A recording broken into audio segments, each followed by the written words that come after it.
Hi grade 12s, we're here to do physical sciences and the topic for today is work, power and energy. Work, energy and power is what we've called it. Now guys, this is a really important section of mechanics, paper 1, and you should be looking forward to it. It's something that shouldn't be giving you nightmares, because if you study hard and you follow the basic principles, you can do well in this section. So don't let any preconceived ideas get to you that this is difficult, because if you've just learned your basics and you apply them, you will be doing fine. So let's go through what you need to know and what you need to find out. So make sure you're able, first of all, to be able to tackle these problems. You need to be able to define what work is and apply the definitions to problems. And we'll be doing quite a bit of that. Then the next thing that I would like you to do to make absolutely sure that you can manage the section and master the section, you need to revise the drawing of free body diagrams, and in particular, you need to be able to find components of forces. Don't be scared of components either. It's something that is very useful. It's a technique that we will use quite often. Then you should be able to state and apply the work-energy theorem. This is a wonderful theorem, and it's something that will help us do lots of calculations, but you do need to understand it very carefully. So the next part of it is you also need to understand, when you're dealing with energy, work-energy theorem, the other bit of theory that you need to know is the conservation of mechanical energy. So you need to be able to state it as well as apply it. Remember what energy is. This is a very interesting topic. And being able to recognize that in a system, normally, under normal situations, we do not create or lose any energy. We do need to recognize, though, that there are things when energy is conserved and when energy or mechanical energy is not conserved. So there are conditions when we recognize, absolutely, mechanical energy is conserved. But there are times, particularly when we have this head that raises itself, called a non-conservative force.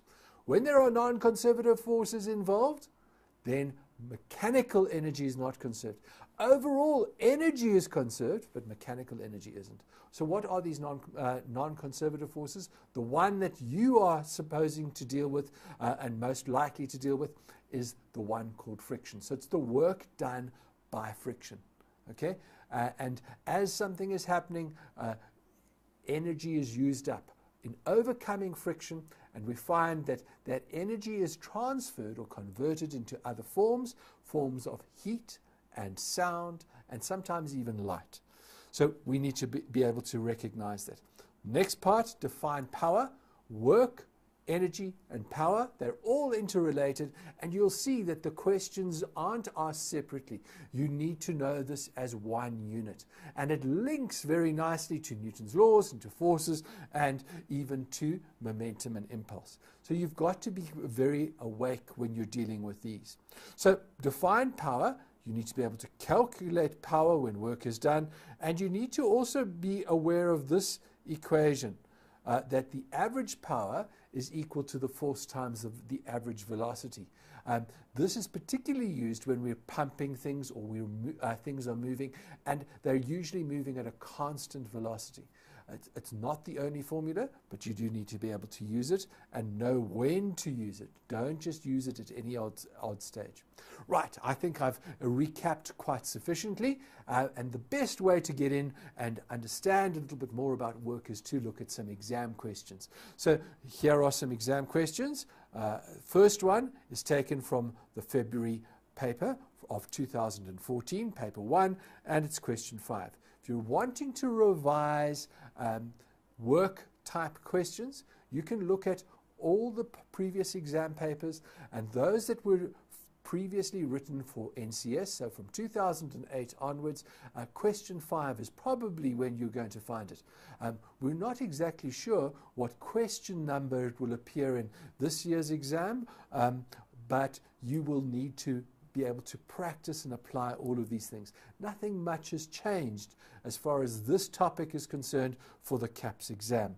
So go and do as many as you can.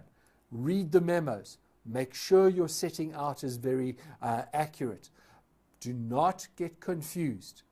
Make sure you read the memo and write things down exactly as they're saying. If you're having a problem, either ask your teacher or send us a question at the help desk. So let's move on. Read the question. Select the information we need. We're told a loaded truck has a mass of 5,000 kilograms and it travels up a straight incline at a constant velocity. Very important that we recognize that velocity is constant, 15 meters per second. It's going quite quickly at 15 meters per second. At the top of the incline, the truck is at a height of 55 meters above its starting point. The work done by frictional forces is 8,5 times 10 to the 4 joules. Now remember that that work is non-conservative. It's negative work. It's going to be taking away from the total mechanical energy, and we'll need to apply that. We can ignore the rotational effects of the wheels of the truck. Now, so when they say ignore, we're just going to ignore it totally. It might make a difference if we were doing the calculations, including the rotation. We don't have to cover that at grade 12 level. So the first question, straightforward, is we need to define power, but in words. So what we're going to say is power is the rate at which work is done. There is an alternative definition, which I like, which says that power is the rate at which energy is transferred. And that's a very interesting connection between work and energy. So be aware of that. If we're transferring energy as the body is moving and it's increasing its kinetic energy, losing its potential energy, energy is being transferred to it. And power is the rate at which that transfer takes place. Rate means we divide by time. So the formula that you're going to, or the equation we're going to look on the data sheet, it's just going to be the work over the time that that change has taken place. Energy transfer. Okay, now the next part of the question, which is really fundamental. In any of these mechanics questions, you need to be able to draw diagrams, and we need to recall identifying how forces are involved in work and in power. So here we've given a free body diagram showing all the forces acting on the truck as it moves up the incline. So I'm going to recognize free body diagram. Recognize that the slope, although we're not going to put it in, is in that direction. Okay, I've drawn it in, but I'm going to take it out in a minute. So we recognize that's where the slope is. Perhaps I should just change the color of that as well, just so that we've got it as a different color. I'd prefer it to be even the white would be better. So let's just put it in as a white line. We can remove it. The reason I've put that in is so that we can get the angles more or less correct. So a truck sitting on a slope, what do we know about it? Well, we know that there's a force that pulls directly downwards. And that force is the force of the earth acting on the truck. And I'm going to put that in as a downward force straight downwards. Now, you can label it as Fg, or you can say that it's equal to the weight. We just need to recognize that's mg. It's the mass of the truck multiplied by the acceleration due to gravity. Next thing that we know is that there's always a contact force, the force of the surface pushing up on the truck. So if the truck is on an incline, that surface where the wheels are pushing down, the surface pushes back at 90 degrees. So we're going to draw that in as the normal force. So at 90 degrees to this incline, we've got the normal force acting on, put it down as normal. We're going to make sure that you not only draw the diagram, you're going to need to give a key as well to say what those forces are. Now, the next thing we recognize, the truck is moving up the slope. Now, it's not just going to go up by itself.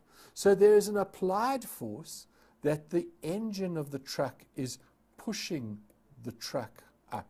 So this is the force of the engine. Now, very, very important. We were told that the force of the truck and the force of the gravitational is in place. There's also a frictional force.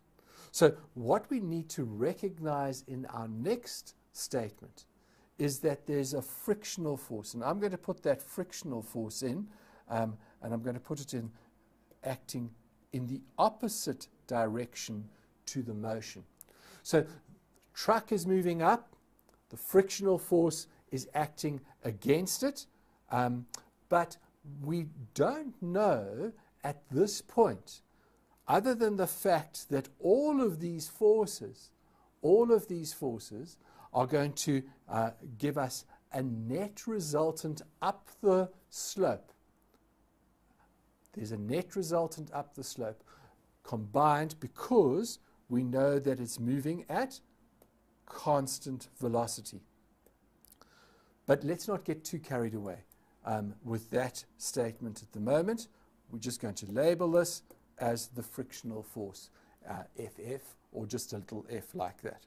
So let's just make sure that we've got all of these. We're going to say N is the normal force. Fg is the force of the Earth.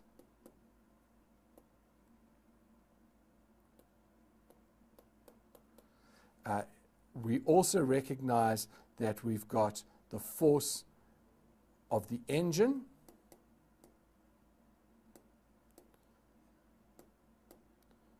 It's the force of the engine, and that's acting on the body of the truck.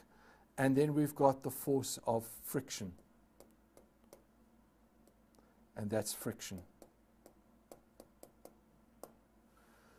Now guys, we're going to refer to this diagram quite often, and you need to make sure that you understand how to draw these. Remember, you don't need to have that line in. I was just putting it there so we get the slope correct. But once you've got the frictional force and the engine's force, you can actually just erase it or take it away, or not even put it in. It was just to try and explain it for you. So there's the free body diagram. Let's move on to the next part of the question. Use the work energy theorem to calculate the work done by the engine of the truck to get it to the top of the incline. So there's the truck, and it needs to get up there. It's going at a constant velocity. We need to apply the work energy theorem. So what does the work energy theorem say? Let's write it down as a formula so that we've got it, or an equation. We're going to say work net is equal to the change in kinetic energy. Change in kinetic energy means the kinetic energy of the final minus kinetic energy of the initial. But remember that immediately we know that the velocity was constant. So there's no change in kinetic energy, and I can say that the work net for this situation is 0. And that's very important that we've got that understanding. But what are we asked to do? We're asked to find the work done by the truck. So work net, we need to define what work is. And remember that work net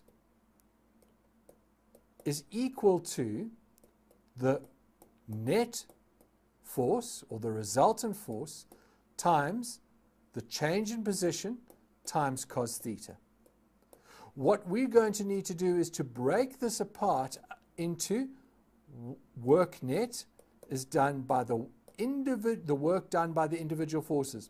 The force of the engine plus the force of friction plus the force of gravity. Now remember, this engine had to lift the whole truck. Look at it. The truck was at the bottom over here and it's now 55 meters. The force of gravity is pulling the truck down. What we need to recognize is that the work done by gravity or against gravity is conservative. But the work done by friction is non-conservative. So we will recognize that that has an overall effect. Let's add to this now and let's break the equation apart. We're going to say we want to find Fw plus the frictional force, the work done by friction, plus the work done against gravity. We're going to say that all of that's equal to 0. We'll put in the values that we've got, because remember we were told that the work done against the frictional forces is 8,5 times 10 to the 4 joules. But that's negative work. We can put it in as a negative. So I'm going to put in negative 8,5 times 10 to the 4. Plus, what's the work done against gravity? Well, we know the mass of the truck is 5,000. Remember, work, 5,000 newtons. Work, we had it up there, is F times delta Y, in this case, times cos theta. And what was the force? The force, we were told, is equal to the weight. And we know that it's a 5,000 kilogram truck, and that's going to give us mg. So we're going to say 5,000 times 9,8 times the distance.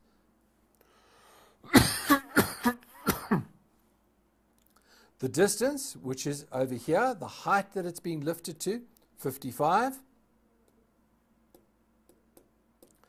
times cos theta. Now, guys, here is the important thing. In which way was the truck moving vertically? Hope you've got it. The truck moved up. Which way was the force of gravity? It's in the opposite direction. It's downwards. So what's the angle between the upward force, which is where it got to, it moved up, and the downward force? What's the angle between those? Hope you can see that it's 180 degrees. So we're going to put it in as 180 degrees here. Now, we recognize all of that is equal to 0. Let's do the calculation. Pull out the calculator, and we can now start to substitute things in. We're going to start with the calculation of the work done against gravity. 5,000 times 9,8 times 55, which was the height, times cos of 180. Now, you should know, having done these a few times, that that's going to give you a negative answer. And it is negative 5,000, sorry. Now, what we've got to do is we've got to add in the negative value of the friction. So it's 8,5 exponent 4. So 10 to the power of 4, and that will give me a negative answer at this point. So I've got the equation Fw minus 278, and then there are 4 zeros there.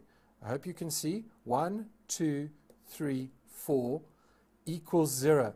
Well, that's not difficult now. We can just therefore say that the work done by the engine, the force applied, is going to be 2,78, and we put it in scientific notation, and we'll get times 10 to the 6. There are 4 zeros and another 2 for the 78, times 10 to the 6, and the units are joules. Okay, so this truck had to work quite hard because it had overcome gravity, it had to overcome friction, but it eventually got there. And it was doing it at constant velocity. Hope you've understood how we apply the work-energy theorem. Let's move on to the next question. It then says to us, calculate the average power delivered by the engine of the truck if the truck takes 60 seconds to reach the top of the incline. So power is equal to the work done, and it was average because it was net over the time. And so all we're going to do is we're going to substitute that value, 2,67 times 10 to the 6, and divide that by the 60 seconds. So if we put that, get our calculator out, let's just make sure that we multiply that by -1, so we get the right value, and we're going to then divide it by 60. And the real reason I think the examiners like this sort of question is because they want you to manipulate from scientific notation to normal notation, and they want to make sure that you understand that the units of energy and work are in joules, but the units of power are in watts. And sometimes that can be confusing because we've got W's all over the place. So this will be 4,63. Now, if we're changing to scientific notation, then you're going to write that as times 10 and count the number 1, 2, 3 threes, 4. So it's going to be times 10 to the 4 with the 6. And that needs to be in watts. Okay. So it's 4,36 times 10 to the 4 watts. Very good. Guys, see if there's one last part of the question, and there is. It says to us, how will the work done by the engine of the truck compare? Okay, wait a minute. We missed out a bit. The truck returns down the same incline at the constant velocity. This diagram is the wrong diagram, but basically what we're saying, the truck moves downwards. It's gone up and now it goes downwards. And it's going at the same velocity of 15 meters per second. How will the work done by the engine compare on reaching the bottom compared to our calculation when it moved up? And what you have to do is you have to write greater than, smaller than, or equal to, and give a reason for your answer. So think about it. Is the truck going to do more or less work, or is it going to do the same amount of work? Well, guys, it's going to do a smaller amount. And the reason is simply this, that the engine of the truck is going to apply a force downwards, or let's just put the force of the engine is going to be downwards. But what's also going downwards? It's the force of gravity. Fg is now going to be assisting the truck. So instead of that cos 180 giving you a negative value, it's going to give you a positive value. And so what we can answer is that the gravitational force does positive work.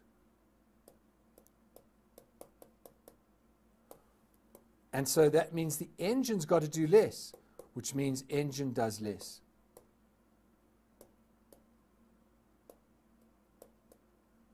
Okay, guys, I know this has been an intense question, but hopefully you're starting to get confident about doing these. Follow the basic steps, but for the moment, let's take a little break.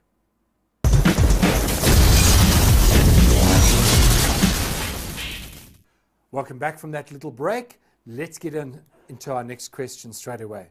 So question number 2 says, we have a simplified diagram below of a slide and a boy and a girl.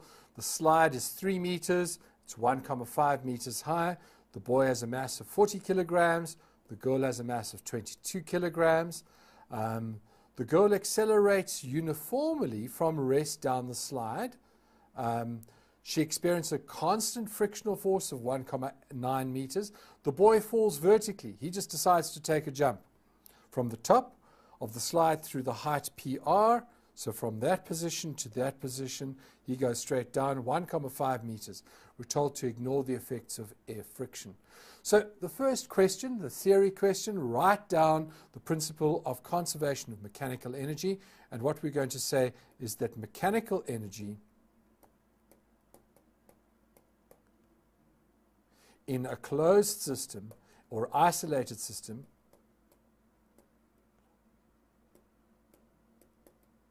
is conserved, is constant. Okay? So it doesn't change. What it is at any point, it will be the same of that system. Now, please don't get confused if they're doing different things. We look at an object within a system and we're going to say at any point, like a ball being dropped, at any point it has the same mechanical energy.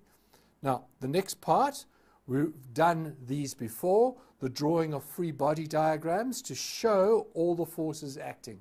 Now, the boy, while he's falling vertically, what sort of forces? We're told to ignore air friction. All we're going to have is the force due to gravity that's acting downward. What about the girl? Well, remember, she's sliding down. So yes, there is the force due to gravity, but we also recognize that there is the force of friction and there's the normal force. And so we have those. You would go and label each of those in the exam to make sure that your examiner knows exactly what you're talking about. But we want to move on to get to the real meaty stuff. It now says to us that what we're required to do is to use the principle of conservation of mechanical energy to calculate the speed of the boy when he reaches the ground. Now, when it says use mechanical energy, that doesn't mean you can use projectile motion equations of motion. No, we have to use mechanical energy.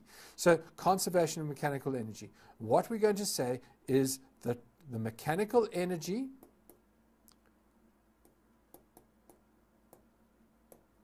of the boy is equal to his kinetic energy plus his potential energy. And we know that that has to stay the same. So what I'm going to say is the following. We're going to say the kinetic energy, or the mechanical energy, EK, at any point, plus the potential energy at any point. And the point that we're taking here is at the top of the slide. The top is going to be equal to the the kinetic energy at the bottom plus the potential energy at the bottom. So we're just labeling it so we've got it very clear that that's the case. Now, what do we know about the kinetic energy of the boy? We know that that's half mv squared, and at the top of the slide, the velocity was 0. So I'm going to substitute 0 in there. Now, what about the potential energy? Remember, potential energy, I'm just going to do it on the side here so you've got an idea. It's mgh. So potential energy, mgh, kinetic energy, Ek, is equal to half mv squared. We're going to use those to substitute in.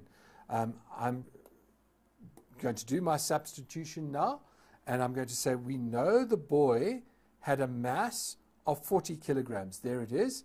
And he was a height of 1,5 meters above the ground. So it's 40 kilograms times 9,8 times 1,5. And that will give me my total mechanical energy before the boy moves down the slope. This is what he's got at the beginning. And in fact, it's what he's got all the way through. So what we can say, that has to be equal to his kinetic energy at the bottom, which is going to be half, times his mass. Now I'm putting his mass as 40, times his velocity squared. Now, what about his potential energy? Well, what's his height above the ground when he hits the ground? It's 0. We could put in his mass, yes. We can put in 9,8, and we can put in 0, just to show that we've substituted correctly. So what we're recognizing here is the importance of substitution. Now, what's the unknown? It's the v squared. Let's get this all into a calculator, and let's see if we can find v squared. So clear the calculator from the previous activity, previous exercise, and we are going to simplify it. I'll go a little bit slower than just doing it all in one step. 40 times 9,8 times 1,5, and we're going to say that that is 588. Now, what's that going to be equal to? That's equal to half of 40 is 20 v squared plus, now, on this side, 40 times 9,8 times 0, we know that's 0. Okay? Don't have to even use the calculator for that. So where am I going to go next? Well, I want to get v squared on its own.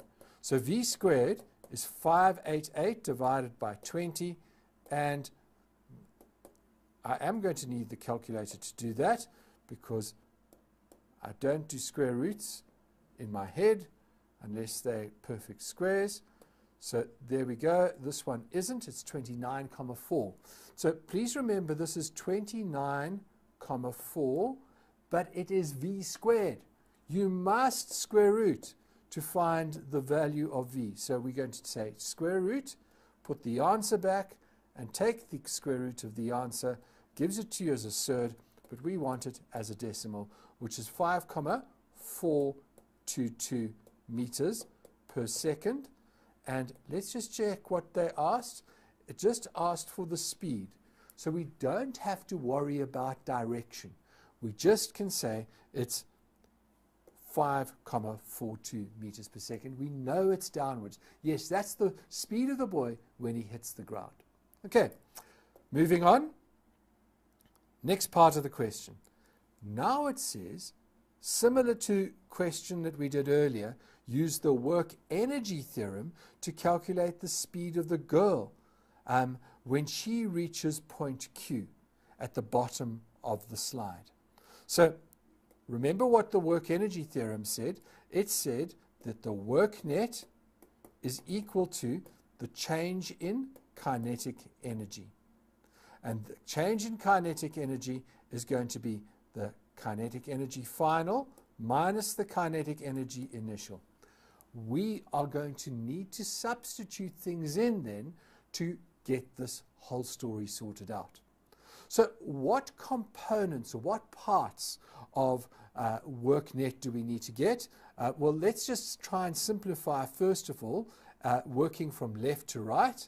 We can say that the work net is going to compose of two aspects. It's going to compose of the work done by the force of gravity, force due to gravity. If we go back to the diagram that we drew, remember there is the one force. And that's why these force diagrams are so useful. There is the other one. Both of those have an impact on the work done by the girl. Now you might say, well, what about the normal? Well, it's at 90 degrees. And a cos of 90 is 0, so we don't even include it because it's not going to give us work in that respect. So if we go back here, this means that we're going to need to calculate the work G plus the work of friction. And here we're going to do and say the final kinetic energy, which is going to be half, I'll put that back, just give this half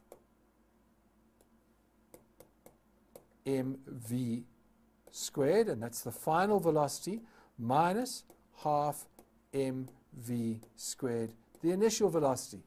What do we know about the initial velocity? It's 0. So when we come to substitute, we can call that to be 0, and we'll be fine in terms of that. The thing I want to look at a little bit more carefully is the work component, the left-hand side of this equation.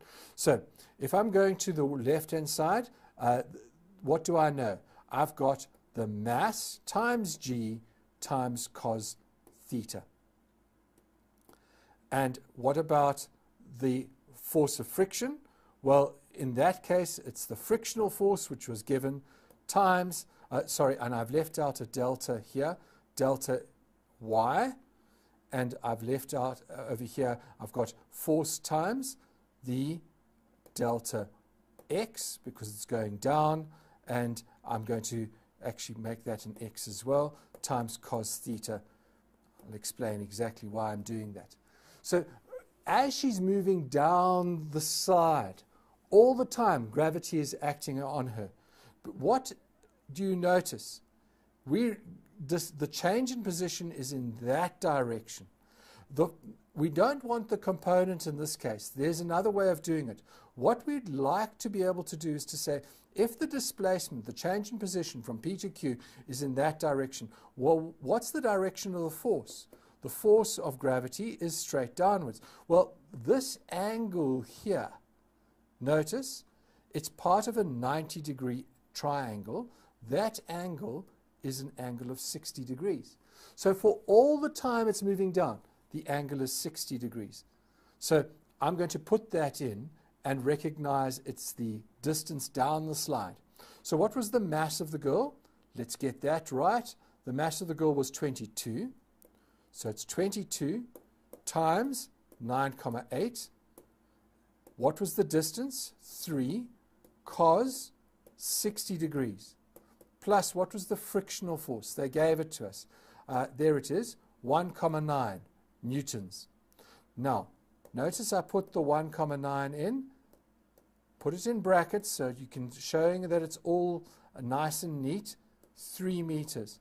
Now, guys, here's the important thing. What about the cos theta? The frictional force was upwards. The girl was going downwards. Can you see? That's at opposite angles. What's opposite? Cos 180.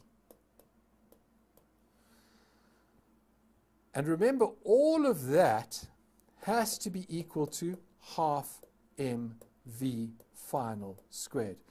In fact, let me just substitute the value of her mass in. Half times 22 v final squared. Wow, that's quite a bit to do. So let's get the old calculator out and we can make sure that we get all of this detail sorted out. So the first part I'm going to do is the work done against the frictional, not frictional, against the weight, the force of gravity. So I'm going to say 22 times 9,8 times 3 times cos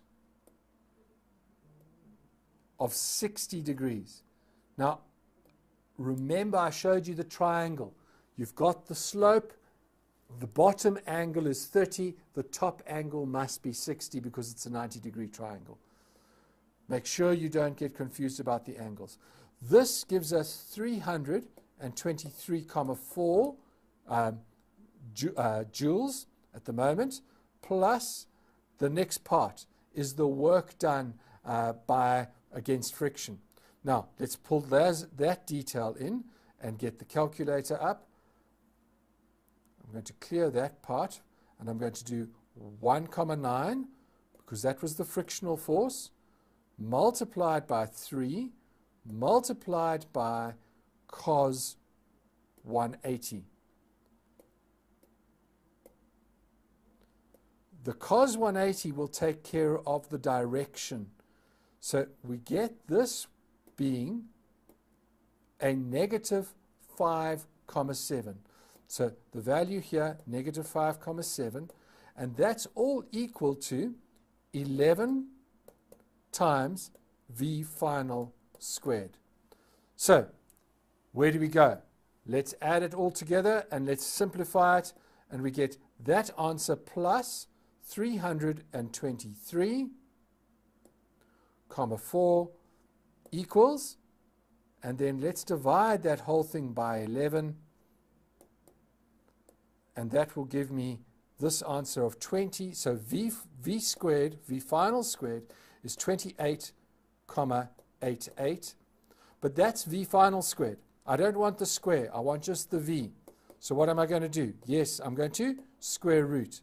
So I'm going to take the square root, put in my answer, and I get an answer of 5,37 meters per second.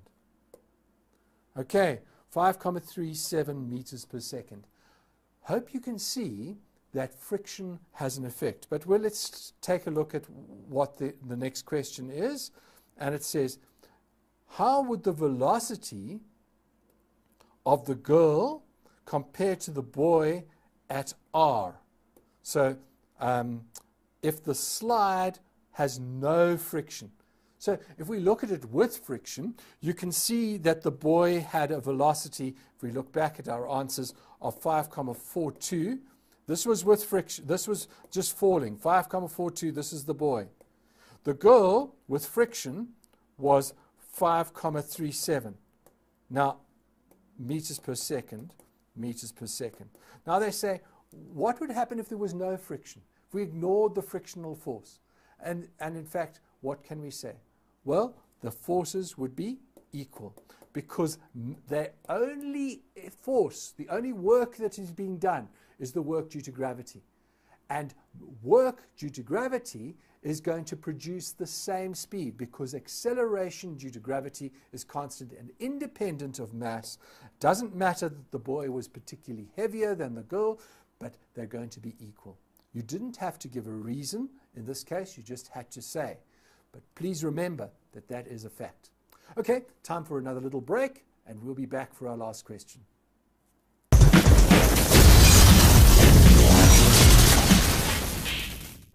Guys, welcome back from that little break. We've got one last question, and hopefully we can get through it in the short time left. Let's get to it straight away. You'll see that it's quite similar to some of the other questions we've done.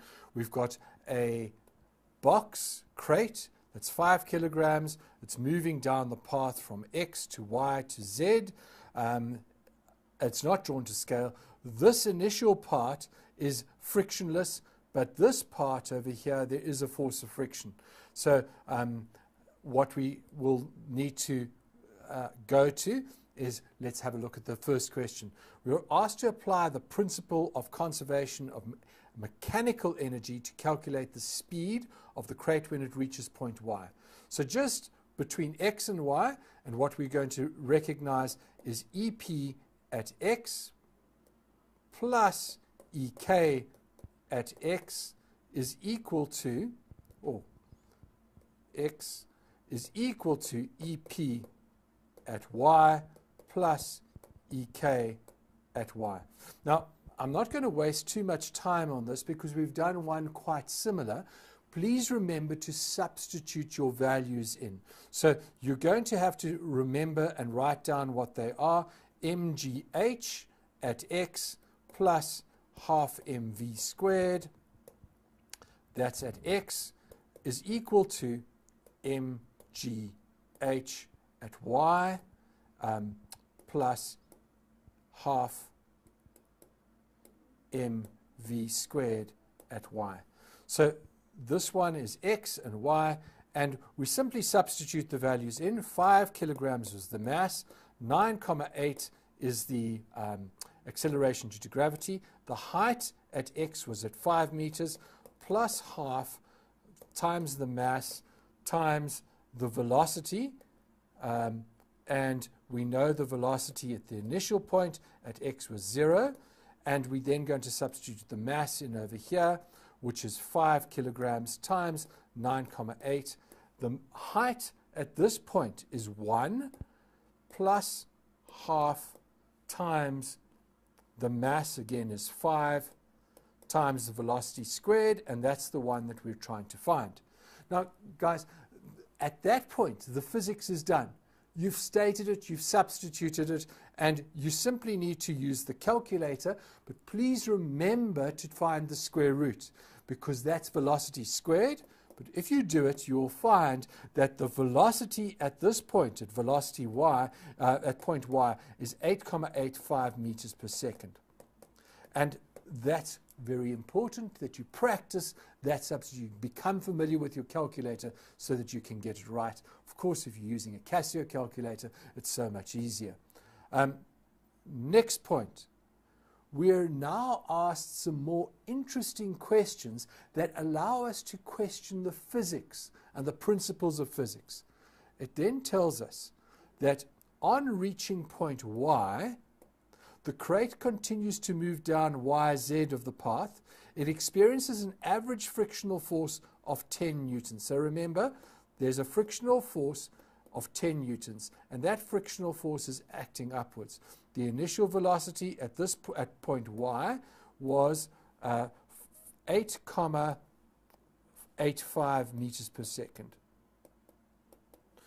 So it experiences that, and it reaches point Z over here with a speed of 4 meters per second.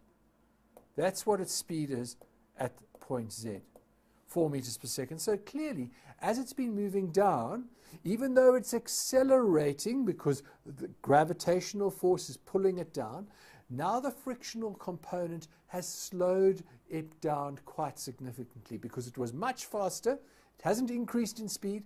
It has a negative acceleration for this section. So what they're asking is, apart from friction, write down the names of 2 other forces that act on the crate while it is in this section, YZ. Well, there were forces that were acting there. They haven't gone away. What is the one force? Well, clearly we know it's the weight of the object, or it's the force due to the attraction of the Earth. Okay? The second force, which is often not used, but it does have relevance for friction, is the normal force. Because remember, the frictional force can be calculated using the component of the normal force and the coefficient of static friction or kinetic friction. If it's moving, it's kinetic friction. Static would be if it was stationary. So those are 2 important forces that we need to write down. So we would say the force Fg is the weight of the object, and N, which is the normal force. The force of the surface pushing up on the crate. Now, in which direction does the net force act on the crate as it moves down the section YZ? And write down only Y to Z or Z to Y. Okay, so we want the direction. Is it going downwards, Y to Z, or is it going upwards? Well, we've got to see what's happened. What's the net result? Please remember, this is not just the force of friction. It's not asking you about, it's saying the net.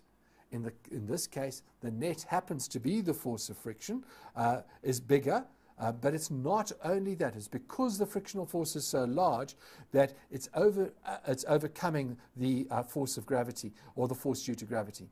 So what we recognize is the force acting from Y to Z or Z to Y. Well, clearly it's the net force. Look at the change. It went from a velocity of 8,85 to 4. That means it's slowed down. Because it's slowed down, the net force must be from Z to Y.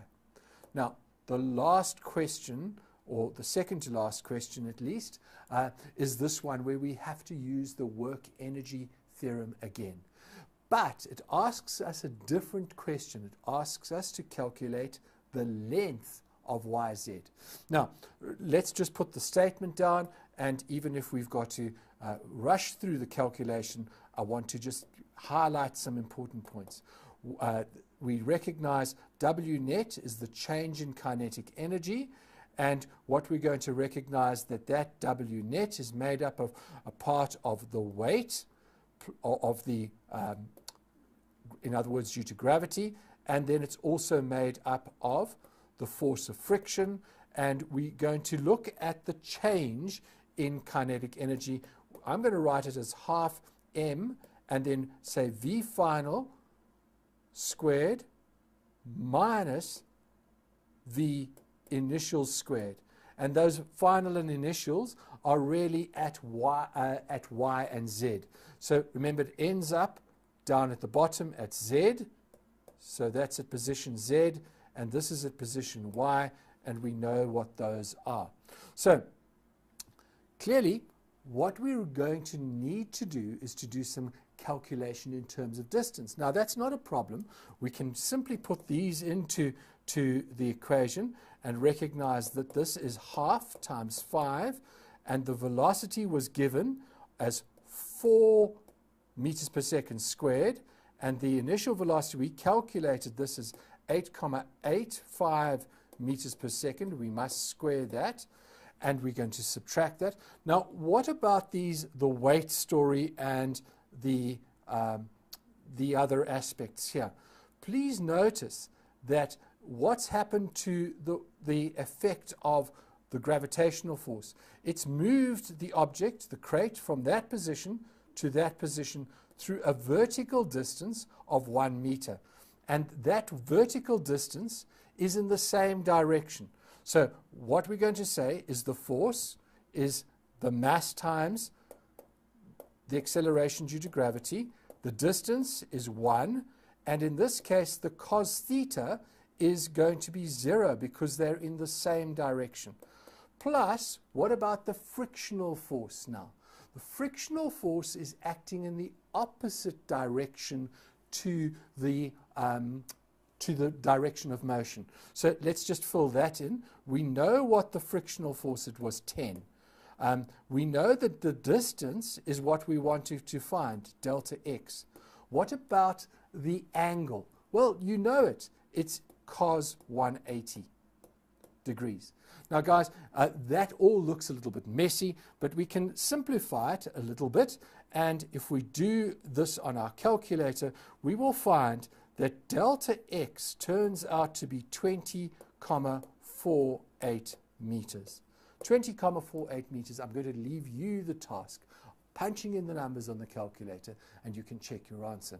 The final part of this question is to say, how will the velocity of this 10 kg crate at y compare to a 5 kg at y? So if instead of how will the velocity of a 5 kg, another crate, 10 kg, moves down from from x to y, remember that's frictionless. So what do we know about the velocities? Well, they're going to be equal. How do we know? Well, because there is only the effect of the acceleration due to gravity, okay? And mass doesn't influence that. So that wraps up our section today on work, energy, power. Hope you've enjoyed it, and study hard. We'll see you again soon.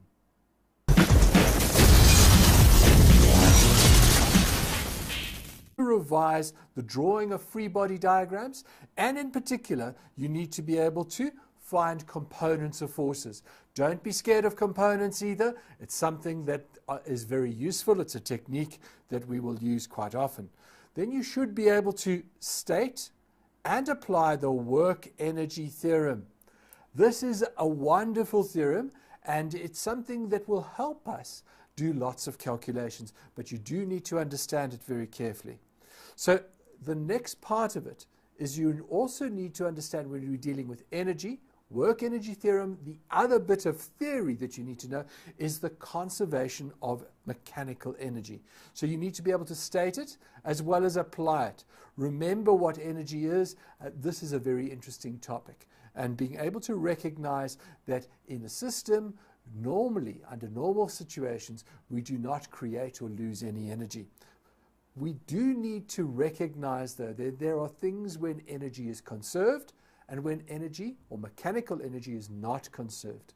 So there are conditions when we recognize absolutely mechanical energy is conserved. But there are times, so be aware of this equation, that the average power is equal to the force times of the average velocity. This is particularly used when we're pumping things or things are moving, and they're usually moving at a constant velocity. It's not the only formula, but you do need to be able to use it and know when to use it. Don't just use it at any odd stage. Right, I think I've recapped quite sufficiently, and the best way to get in and understand a little bit more about work is to look at some exam questions. So here are some exam questions. First one is taken from the February paper of 2014, paper 1, and it's question 5. If you're wanting to revise work type questions, you can look at all the previous exam papers and those that were previously written for NCS, so from 2008 onwards. Question 5 is probably when you're going to find it. We're not exactly sure what question number it will appear in this year's exam, but you will need to be able to practice and apply all of these things. Nothing much has changed as far as this topic is concerned.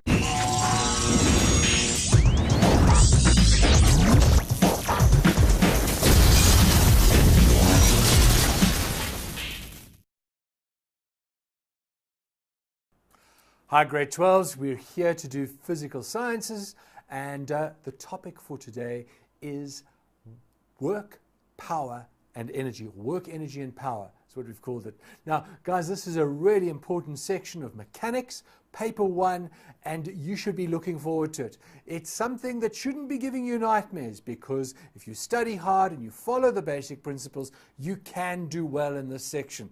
So don't let any preconceived ideas get to you that this is difficult, because if you've just learned your basics and you apply them, you will be doing fine. So let's go through what you need to know and what you need to find out. So make sure you're able, first of all, to be able to tackle these problems. You need to be able to define what work is and apply the definitions to problems. And we'll be doing quite a bit of that. Then the next thing that I would like you to do, to make absolutely sure that you can manage the section and master the section, you need to for the CAPS exam. So go and do as many as you can. Read the memos. Make sure your setting out is very accurate. Do not get confused. Make sure you read the memo and write things down exactly as they're saying. If you're having a problem, either ask your teacher or send us a question at the help desk. So let's move on. Read the question. Select the information we need. We're told a loaded truck has a mass of 5,000 kilograms and it travels up a straight incline at a constant velocity. Very important that we recognize that velocity is constant, 15 meters per second. It's going quite quickly at 15 meters per second. At the top of the incline, the truck is at a height of 55 meters above its starting point. The work done by frictional forces is 8,5 times 10 to the 4 joules. Now remember that that work is non-conservative. It's negative work. It's going to be taking away from the total mechanics, particularly when we have this head that raises itself, called a non-conservative force. When there are non-conservative forces involved, then mechanical energy is not conserved. Overall, energy is conserved, but mechanical energy isn't. So what are these non-conservative forces? The one that you are supposing to deal with and most likely to deal with is the one called friction. So it's the work done by friction. Okay? And as something is happening, energy is used up in overcoming friction, and we find that that energy is transferred or converted into other forms of heat and sound and sometimes even light. So we need to be able to recognize that. Next part, define power. Work, energy, and power, they're all interrelated, and you'll see that the questions aren't asked separately. You need to know this as one unit, and it links very nicely to Newton's laws and to forces and even to momentum and impulse. So you've got to be very awake when you're dealing with these. So define power. You need to be able to calculate power when work is done, and you need to also